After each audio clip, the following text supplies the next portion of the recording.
about an old haunted house in Pensacola where my Aunt Dora Dab lived, and her sister Rosie, my mother. That's before I was born. She went down to Pensacola to spend some summer with her sister Dora. She had went to bed that night. Well, there's a little table right beside the nightstand side of her bed. And anyway, Mama was getting settled in bed and it said this thing. It said, Rosie, Rosie, look at me, Rosie. And Mama asked him, where you at?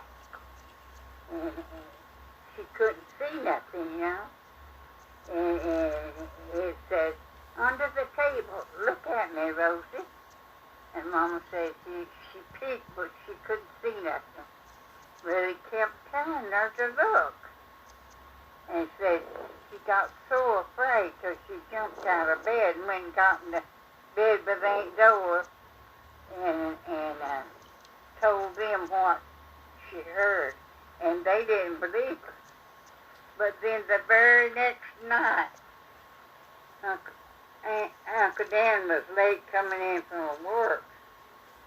Aunt Dora was always, she was afraid at night time, when dark time come anyhow. And she had a big stone, and she put against the front door. You know the front door it only had that little lock, not a good lock on it. So she put that big stone and said, this same thing. They knowed it was the same thing. It just opened that door, pushed that big stone away, and come right on in, pushed that stone right back up against the door, and went out the back door. Aunt Dora, when Uncle Dan come in, she was afraid to open the door to let him in.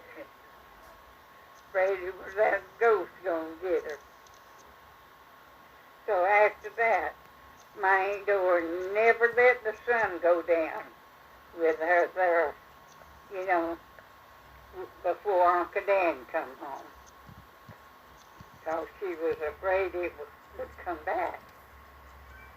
So that was the end of that story. But my Aunt Dora, they lived in a lot of haunted houses there.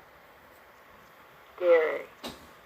But they said that the old lady that owned the home said that she got behind with her taxes and she didn't have the money to pay the taxes, and so they made her to evacuate the house, and she wouldn't do it.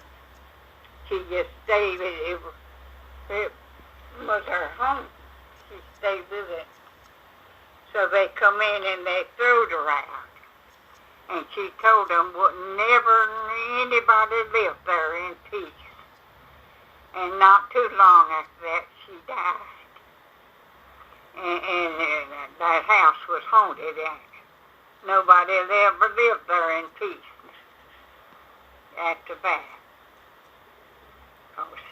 Because he come back to haunt them.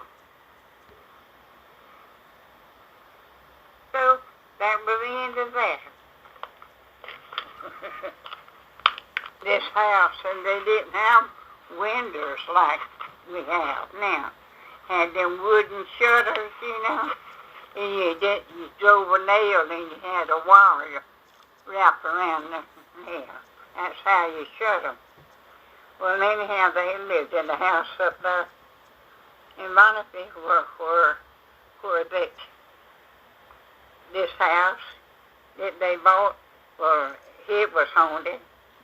One corner of that house, just one corner.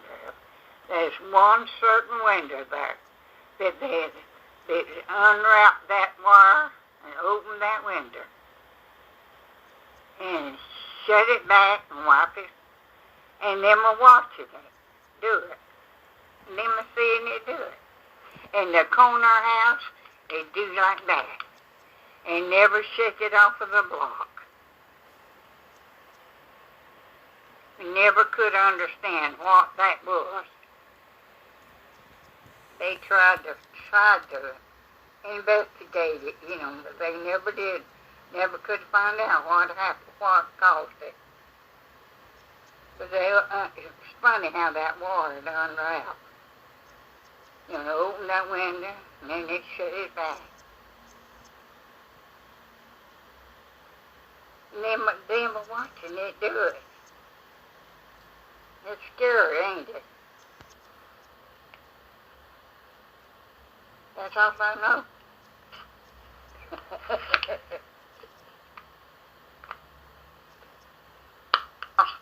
Down in South Florida. What was the name of the place? I forgot now what the name of the place was. Sebring, below Sebring. Bowling Green. Yeah, we went in this house. It was furnished house. Old-timey house. Furnished, and this one certain bedroom that you couldn't put a sheet on the bed. You shake the sheet and try to put it on it, and with some wind or something get under it. Let it blow it up. Well, I was trying to get Betty to help me to get on one side of the bed and hold the sheet down, where we could put a sheet. We couldn't do it. We just throwed it down and left it.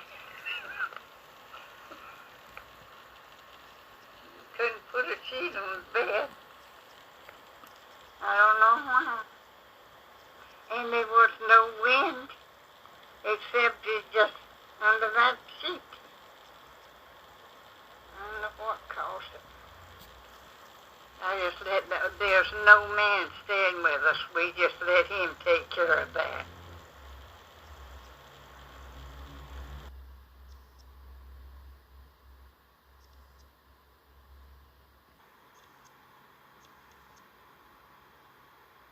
Oh, it was a beautiful house. I don't know how many rooms it had. Anyway, there was how many boys did they have? It was Joe and Davy and that. Oh boy. And terrible. And I don't remember what the fight was about. But the sheriff was going to arrest him. And they drove, anyway, the sheriff shot the old man Brock. And then his son ran to his daddy, and he shot him, and he fell across him. So he shot both of them. And there was another one that got killed. There was three of them that got killed that day, all at that same time. I don't remember now all about it. But that was a spooky house. Boy, if Aunt Clarby was still living, she could tell you some spooky stories. Aunt Bercy couldn't. She's like me. She couldn't remember them. But Clarby could. She could tell you. So she'd have the kids just circled around her, and her telling them